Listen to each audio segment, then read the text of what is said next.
Hello, welcome back. So this is the video in which we will do a little test-driven development. So we have um, over here on the right, I'm sorry, here on the left, I have the course spec file opened, and I've scrolled to line 47, which starts the describe block that describes the student name list method. And so this is the all of the behavior outlined that we expect this method to have when it's finally written, but yet, we haven't written the method yet. So if we were to run this group of tests, we would expect a lot of failures because we have not written the test yet. Um, One thing to note is I think that you might see something like this when you open this file. You'll see this attribute skip set to true. So the first thing you want to do is erase this attribute. That is set there to tell RSpec whenever you run the test in this file, skip these because we're not ready to run them. But we are ready to run them now because we want to run them and watch them fail and then write some code and watch them pass. So yeah, go ahead and remove that attribute if it's there. And then the first thing we'll do is run these tests and just see what the output looks like. Okay, so I like to use the terminal separate from VS Code. I'm not a native VS Code user, but I like to have a lot of screen real estate, especially when I'm running tests. Um, and so having a separate terminal window open gives me a lot of room rather than trying to look at it in the little terminal window that opens within the editor. But to each their own. Okay, so I'm going to run bundle exec rspec. I'm calling the rspec executable, and then I'm passing the file name. And so I know all of the files are in the spec directory, so I type that and I tab and it auto completes for me. And then I know I'm running a model spec, so I type mo and tab and it auto completes. And then I know I'm running the course spec and that auto completes. And then I want to pass specifically the line number 47, which is where the describe block starts for the method, uh, the test for the method that we're going to write. Okay. And so, bunch of stuff output here. Um, I honestly have not read this warning yet, so sorry, I'm not going to read it now. We'll just ignore it for now. Um, it's probably advising us to do something smarter than what we're doing in a test. But that's okay. The important thing is here we see some three Fs, three red Fs.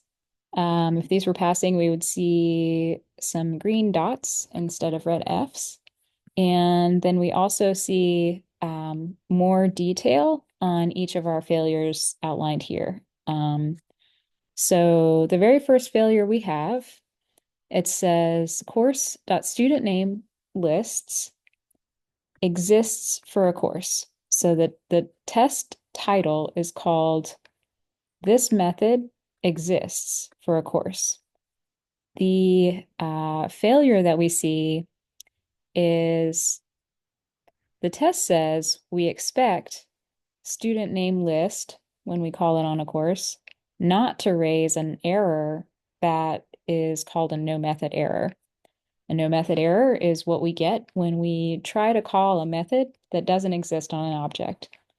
So this test is expecting there to be an actual method called student name list. Um, so it expects that when we call student name list, we don't get this error. We don't have that method, and so it's failing. So the easiest way to fix one test and to make this test green is just to define this method. So let's do that. So we'll define a method on the course model called student name list. And that's exactly um, what this test is calling in this expect block. It's got a course instance and use the dot operator to call something called student name list. And now we have a method with that name. And so now we expect that when this code is executed in this test, we expect that it should not actually raise this error now. And so this expectation should be true. Let's see if it is. Okay. And so it's really subtle. When you get a passing spec, unfortunately, it's like less fanfare than a failure. But you can see there's a little green dot here and then only two red Fs. And similarly, we only have two failures output here. And you can see there, neither of them are the one that we were testing. So it looks like our test actually passed. And we see three examples. That's examples is another word for a test or a spec, and only two failures. So that means one of them passed, and it's that first green one. So yay, we made one pass.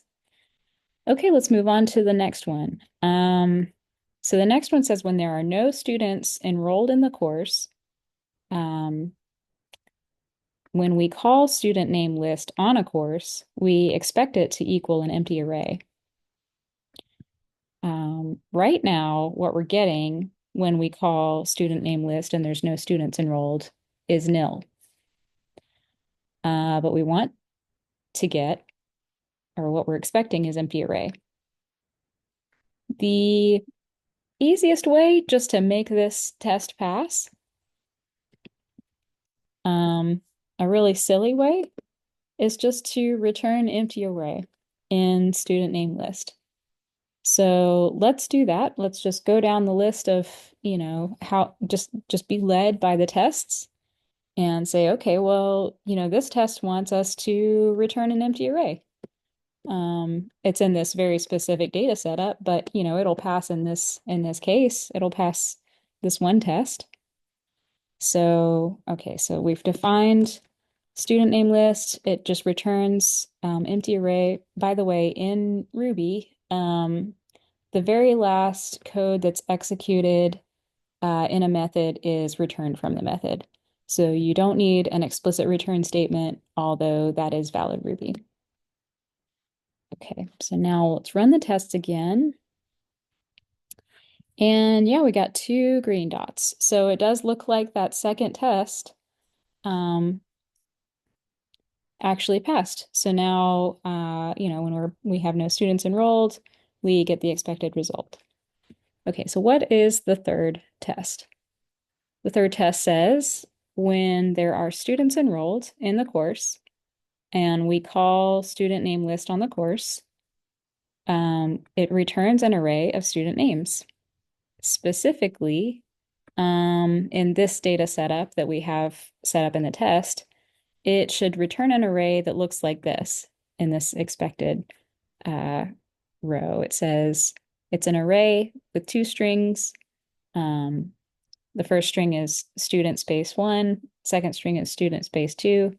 That's what we're expecting, but we got empty array.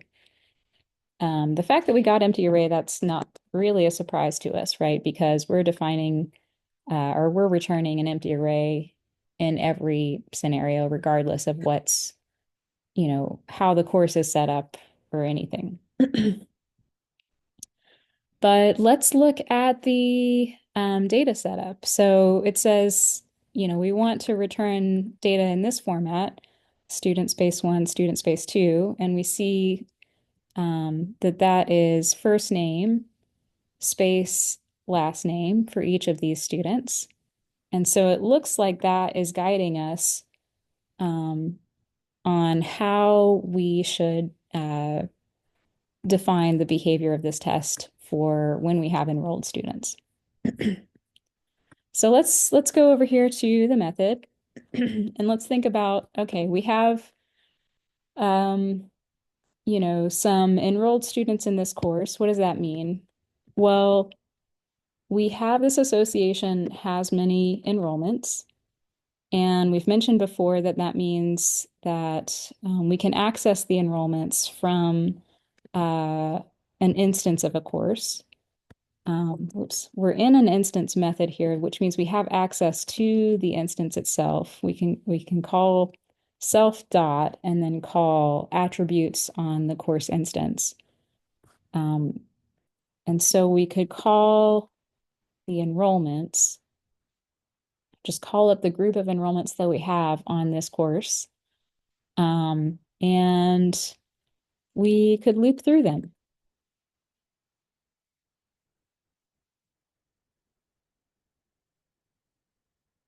Okay.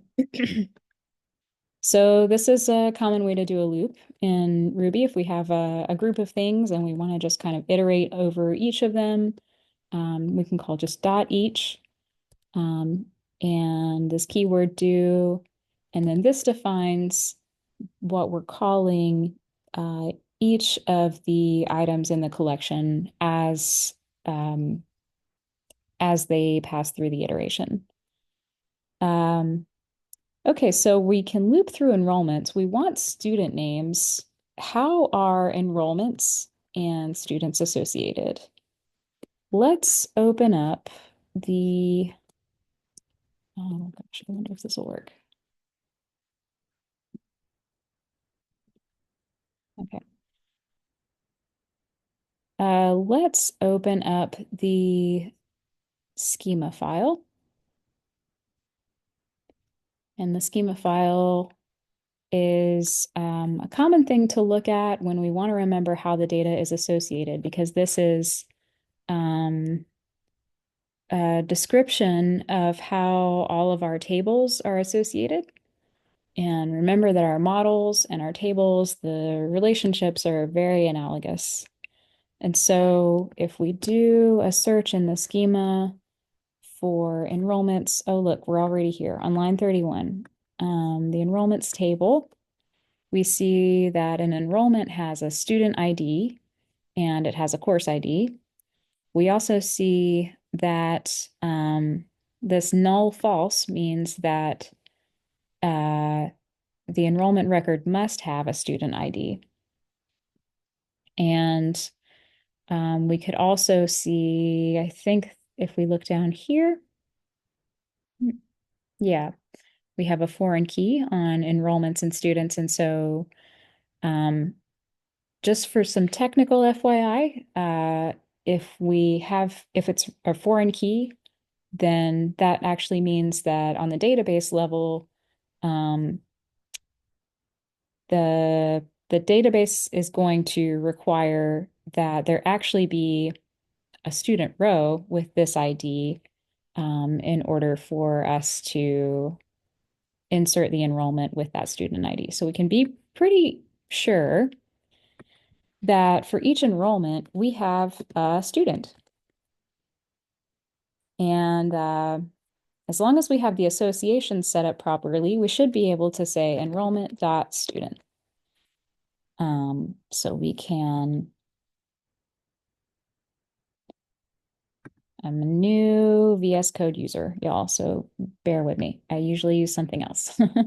Okay, so yeah, if we're looking at the enrollment model, we do see that we have this belongs to student setup, this association setup, and so that means that we should be able to access the student using the dot operator from the enrollment.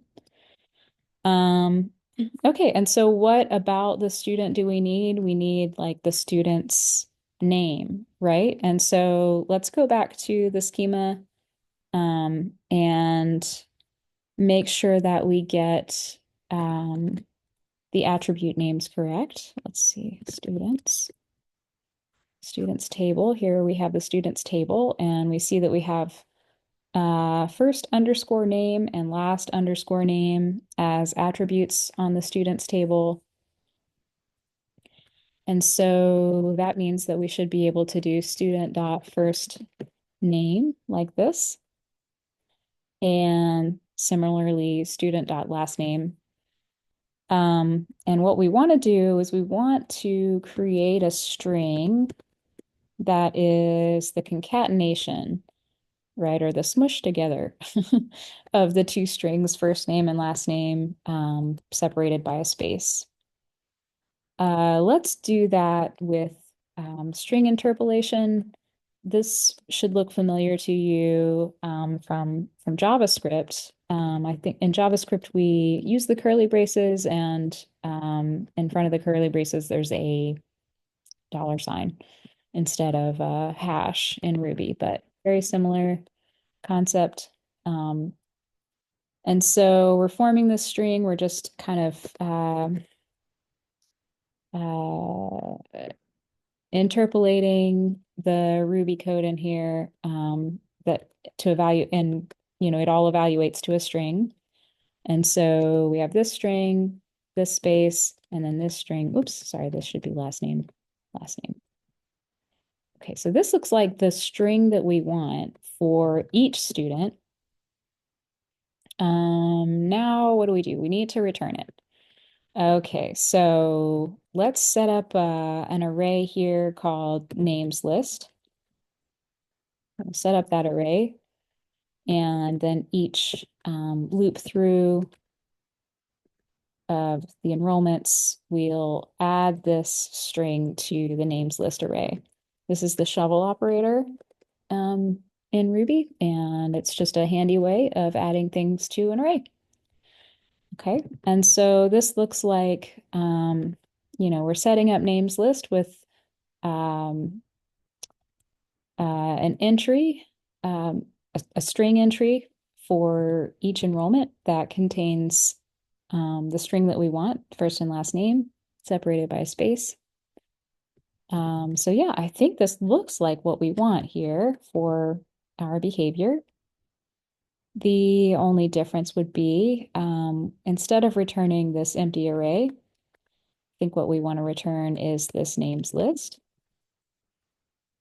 And then let's just think a second about, well, what happens when we don't have any enrollments? That means that we just don't iterate through anything here. And names list remains an empty array, and it still gets returned here.